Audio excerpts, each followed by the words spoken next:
यदा यदा। जब यही बात ऋषियों से पूछी जाए तो ऋषि इतने जवाब नहीं देते, सबका जवाब एक में ही दे देते हैं और कहते हैं संसार में जितने भी प्राणी हैं, केवल कुछ विद्यार्थियों की बात नहीं की, केवल स्कूलों की बात नहीं की, केवल मनुष्य की बात नहीं की, इस संसार में जितने भी प्राणी हैं सब सुख चाहते हैं। यदि आप चींटी का रास्ता रोक लो तो वो भी रास्ता बदल लेती है, उसे भी सुख चाहिए। फिर अगली बात आई, जो सुख तो चाहते हैं, फिर सुख मिले कैसे, सुख का मूल क्या है? फिर इसी अगली बात बता देते हैं कि सुख का मूल तो धर्म है, धर्म से सुख मिलेगा। फिर आगे धर्म क्या है? कहा सत्य और न्याय आचरण का नाम धर्म है। फिर ये कहाँ से पता चले? बोले जी वेद से पता चलेगा, वेद की आज्ञा का पालन करना ही धर्म है। फिर बात आई जी वेद की आज्ञा का पालन करना तो धर्म है, पर वेद की आज्ञा का पालन कौन कर सकता है, धर्म का पालन कौन कर सकता है?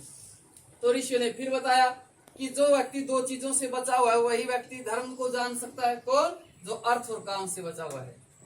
अर्थ और काम से जो व्यक्ति बच जाता है वही व्यक्ति धर्म को जान सकता है।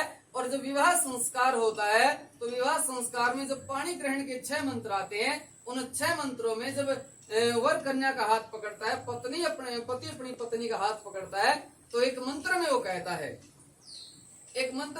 हे देवी आप मुझे धर्म के मार्ग पर चलाने वाली हो, हे देवी आप मुझे धर्म के मार्ग पर चलाने वाली हो। तो वहीं से लगता है कि इसलिए पत्नी को धर्म पत्नी कहा जाता है, क्यों? पति को धर्म के मार्ग पर चलाती है।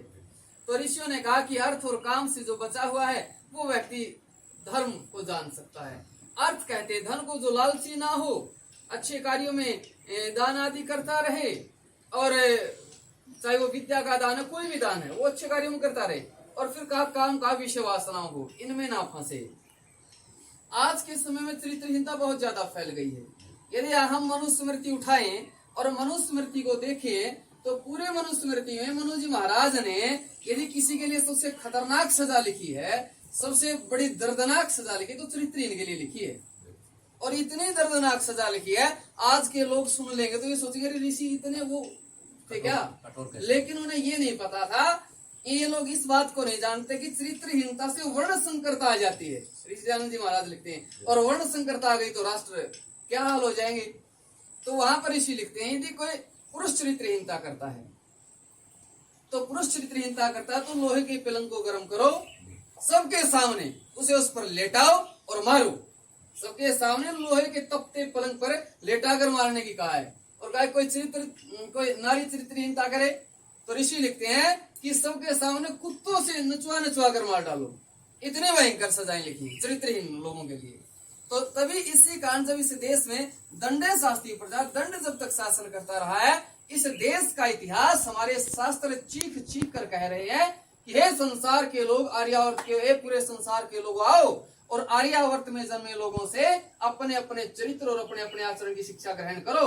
अर्थात पूरे संसार को चरित्र की शिक्षा यदि किसी ने दी है तो आर्यावर्त के ऋषियों ने दी है। और आज के समय में उस कार्य को यदि कोई आगे बढ़ा रहा है तो आर्य समाज बढ़ा रहा है। आर्य समाज कोई मंथ पंथ संप्रदाय नहीं है। आर्य समाज ऋषियों की विचारधारा को आगे बढ़ाने वाला एक संगठन है। यदि आर्य समाज कोई मंथ पंथ संप्रदाय होता तो आर्य समाज के जब नियम लिखे जाते तो आर्य समाज की सबसे प्रसिद्ध पुस्तक है सत्यार्थ प्रकाश। सबसे प्रसिद्ध पुस्तक। आर्य समाजी से किसी से मिलोगे तो आपको ये जरूर कहेगा जी सत्यार्थ प्रकाश पढ़ना, आपका जीवन बदल देगी। लेकिन जब ऋषि दयानंद जी महाराज आर्य समाज के नियम लिखते हैं तो उन नियमों में जब बात पढ़ने और पढ़ाने की आई तो सत्यार्थ प्रकाश का जिक्र नहीं किया, वहां पर वेद का जिक्र किया कि वेद का पढ़ना पढ़ाना सुनना सुनाना सब आर्यों का परम धर्म है। और जब सत्यार्थ प्रकाश के 3य समास में पठन पाठन विधि लिखने लगे तो महर्षि दयानंद जी महाराज ने अपने एक भी ग्रंथ का जिक्र नहीं किया, सब ऋषि ग्रंथों का जिक्र किया है। तो हम सब जब आर्य समाज से जुड़ेंगे अर्थात ऋषियों से जुड़ेंगे तो हमारा जीवन भी श्रेष्ठ होगा, हम राष्ट्र को भी श्रेष्ठता की ओर बढ़ा सकते हैं। और आज के समय में युवाओं का जो हाल है, मैं वाणी को विराम देते हुए अंतिम समय में कहना चाहता हूं कि आज के समय में मैंने एक छोटा सा विषय उठाया, ब्रह्मचर्य, एक छोटा सा विषय। आज गुरुकुल कालवा में खूब नौजवान आए हुए हैं। गुरुकुल कुंभाखेड़ा में, हमने गुरुकुल कुंभाखेड़ा बंद था, जाके खोला, लोग आने लग रहे थे, वहां कब्जा कर रहे थे।